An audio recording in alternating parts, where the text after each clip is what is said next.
Mon premier congrès était à Montpellier. La première fois. C'est la 4e fois.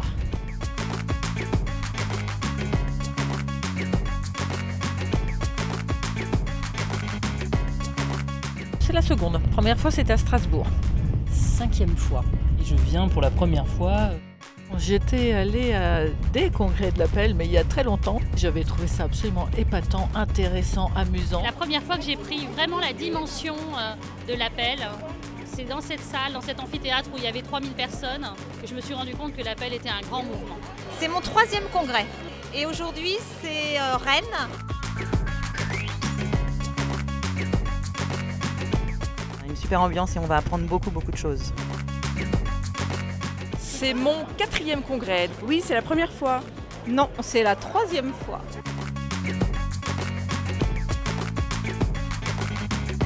C'est ma 3e fois. J'étais déjà venue à Strasbourg et à Marseille. C'est mon 9e.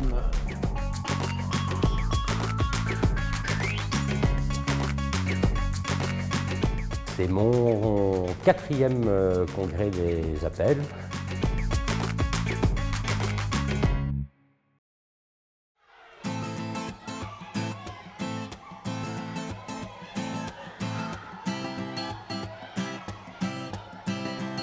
Qu'est-ce qui m'a donné envie de participer? D'abord l'envie de découvrir l'appel au sens large, parce qu'il s'agit quand même d'un congrès national. C'est la grand-messe de l'appel national et c'est un moment où on rencontre plein de gens.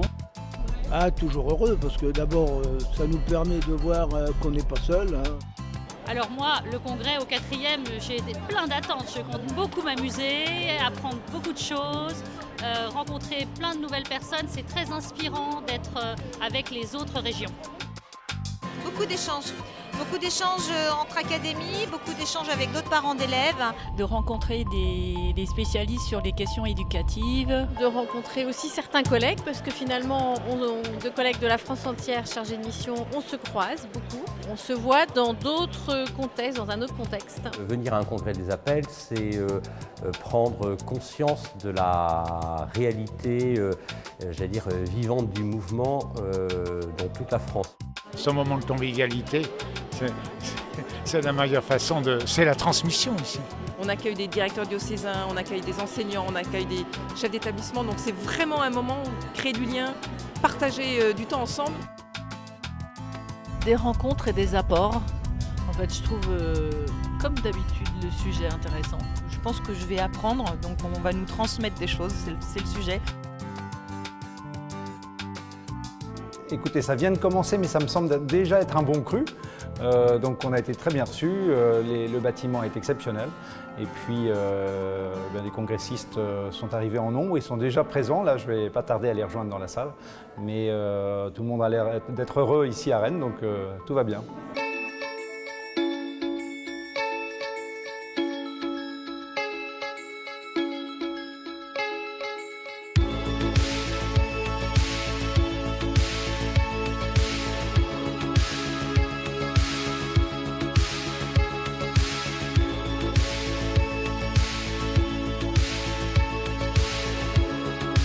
Mesdames et messieurs les présidents et membres des appels académiques départementales et d'établissements, chers directeurs diocésains, chefs d'établissement et enseignants, et chers amis congressistes. Les congrès des appels démarrent toujours par cette partie statutaire. Alors c'est une partie quand même qui est toujours très importante, hein, puisque à l'issue de ces élections, voilà, ça va donner la direction du mouvement, le ton à l'ensemble du mouvement. Donc voilà, je trouve que c'est toujours un moment important et auquel voilà, il faut prendre part.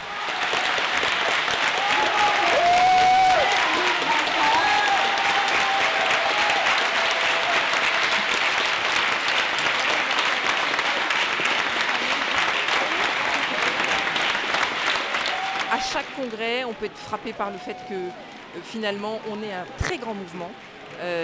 Quand on se réunit comme là aujourd'hui pour élire un nouveau binôme présidentiel, toutes les académies se réunissent et portent ensemble une nouvelle équipe.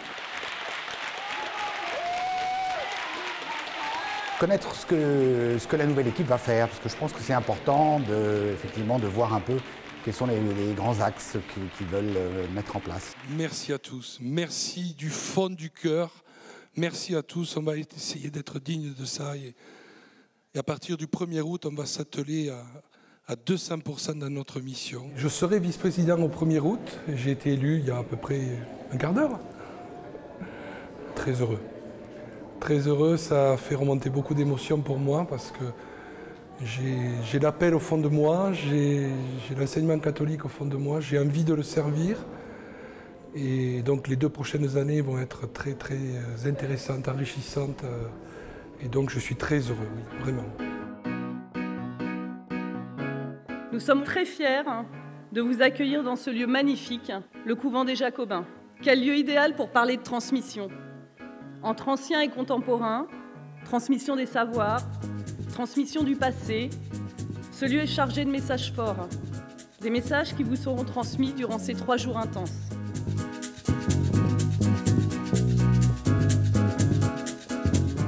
La transmission, c'est un vaste sujet. Ouh, la transmission, oui, c'est un grand thème, la transmission. Hein. Beaucoup de questions, beaucoup d'attentes. Notre objectif, c'est de transmettre. Transmettre, c'est quand même pour des parents, je dirais, un des objectifs premiers, en fait. Je vais découvrir, je vais apprendre des choses. C'est un thème passionnant, très vaste, sur lequel il y a certainement beaucoup de choses à dire. Je suis très intéressée par la transmission, à la fois intergénérationnelle, mais pas seulement du parent vers l'enfant, mais aussi du grand-parent vers le petit enfant. Savoir transmettre quoi, comment, aujourd'hui pour nos enfants, dans le quotidien. C'est une question qui est comme un défi, comme un challenge pour toute la génération de parents que nous représentons. Et la transmission doit se faire dans la joie. Voilà, c'est quelque chose de positif et ça doit se faire dans la joie. La thématique sur la transmission, moi, c'est quelque chose que j'aime beaucoup, sur lequel j'ai beaucoup réfléchi en tant que maman, finalement. Hein, j'ai 4 enfants. Et on se met dans le mode que transmettre et comment transmettre, à la limite, dès qu'on tient son premier enfant dans les bras. Et c'est quelque chose qui m'anime profondément. Je pense que la transmission est un facteur clé pour une éducation réussie.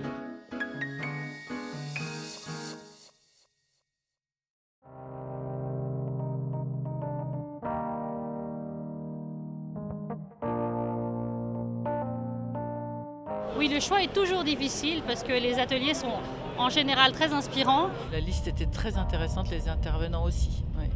Moi, je me suis trouvée dans une difficulté de choix. J'ai eu beaucoup de mal à choisir les conférences parce que j'aurais voulu me dédoubler. Et j'ai choisi de prendre des conférences plutôt orientées sur les moyens. Par exemple, il y en a une, c'est écrire. Écrire pour transmettre. Éclectique, voilà. Il y a beaucoup de choix. Et c'est toujours très intéressant. Alors, difficile pour certains, oui. Pour d'autres, j'étais vraiment décidée. En revanche, j'ai pas forcément eu les ateliers auxquels je m'étais inscrite. Effectivement, j'ai eu du mal à choisir parce que les thèmes sont très intéressants. Transmettre, c'est un large spectre. Hein. Pour l'instant, ce qui est revenu, c'est l'exigence dans la transmission. La bienveillance, mais l'exigence. Les intervenants géniaux. Je me rappelle plus du premier parce que je dormais peut-être un peu encore, mais c'était vraiment bien. J'ai hâte de l'après-midi. J'en ai un qui va me sembler extrêmement intéressant, c'est sur la génération XY. J'ai dû m'inscrire à la conférence sur les générations XYZ. Celui de Carole Alain, complètement enthousiasmé. Celui de Bénédicte Dubois, j'ai trouvé ça remarquable. Moi, j'ai fait ce matin un atelier sur transmettre par l'écrit. Et donc, en fait, on a fait un atelier d'écriture. On a tous été étonnés à la fin de pouvoir écrire une lettre complète avec des mots choisis sur le fait de transmettre. J'aimerais vous parler en particulier de l'atelier que j'ai fait sur l'engagement bénévole, qui est un sujet qui me tient particulièrement à cœur. L'intervenant était très bien, mais surtout, ils ont choisi de faire intervenir des jeunes qui sont venus parler de leur engagement et de ce qui les motivait eux. C'était vraiment passionnant cet échange avec une autre génération. Ce que j'ai retenu surtout, c'est l'atelier sur l'engagement associatif qui nous interpelle sur l'entre-soi. C'est qu'il faut surtout éviter l'entre-soi et amener les bénévoles à s'intéresser à la chose, les bénévoles étant les parents d'élèves. C'est pas facile quand même de se remémorer tout ça. On a eu plein d'informations en l'espace de 3 jours. On a le cerveau qui est bourré d'informations. On doit trier aussi. On va garder certaines choses et puis on va en laisser d'autres parce que c'est ça aussi la transmission. C'est qu'on ne peut pas tout garder. On est les intermédiaires et puis on a nous-mêmes une personnalité, un cerveau. J'espère qu'on va partir de ce congrès de Rennes avec des tas de choses à mettre en place dans les académies, dans les départements et dans les appels d'établissement. Alors je voulais dire quand même que j'avais croisé la délégation parisienne, une très belle délégation qui a l'air aussi en forme, en tout cas ils avaient l'air attentifs et joyeux, donc tout va bien.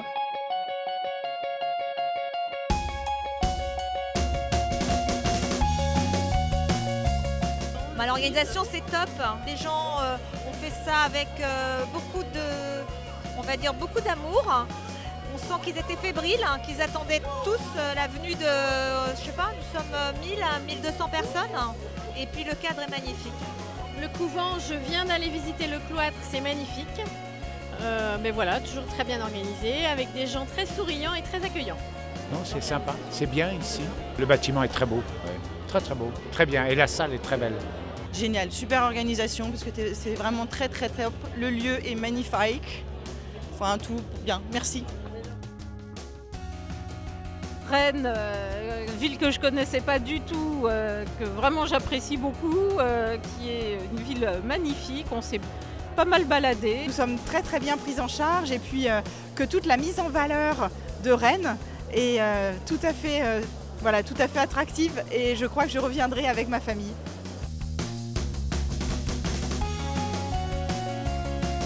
On est toujours d'abord très bien reçus, hein, et puis une organisation qui est relativement parfaite tout le temps, hein, ça je reconnais.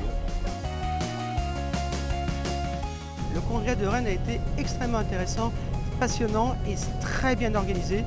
Toutes mes félicitations à l'équipe de Rennes, c'était parfait, bravo.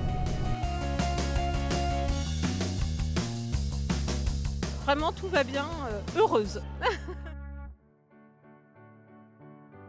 C'est toujours agréable, surtout moi qui suis à l'appel, c'est vrai, mais qui enseigne encore et puis qui suis également dans les OGEC, de voir un peu tout ce qui se passe dans ce monde de la communauté éducative, quoi. Après avoir passé donc 3 jours de congrès intenses, puisqu'on est arrivé le vendredi midi. Entre parenthèses, on a eu 1h25 de train et on repart très motivé pour 5 heures de balade jusqu'à Paris. Moi j'aime les congrès parce qu'on s'y amuse et puis on revient dans son moi enfant, c'est-à-dire qu'on a l'impression d'être une bande de scouts en colo. Et puis une ambiance particulière parce que c'était le départ de Caroline Saliou. Et un petit pincement au cœur forcément parce que pour moi c'est probablement le dernier congrès aussi. Voilà, moi je ne peux qu'inciter les membres des appels d'établissement à venir au congrès. On a souvent cette question, enfin moi je l'ai eu souvent à Paris en disant mais voilà, qu'est-ce que le mouvement des appels? Je crois que la meilleure façon de se rendre compte du mouvement des appels, de savoir ce qu'est le mouvement des appels, c'est vraiment de venir à un congrès national des appels.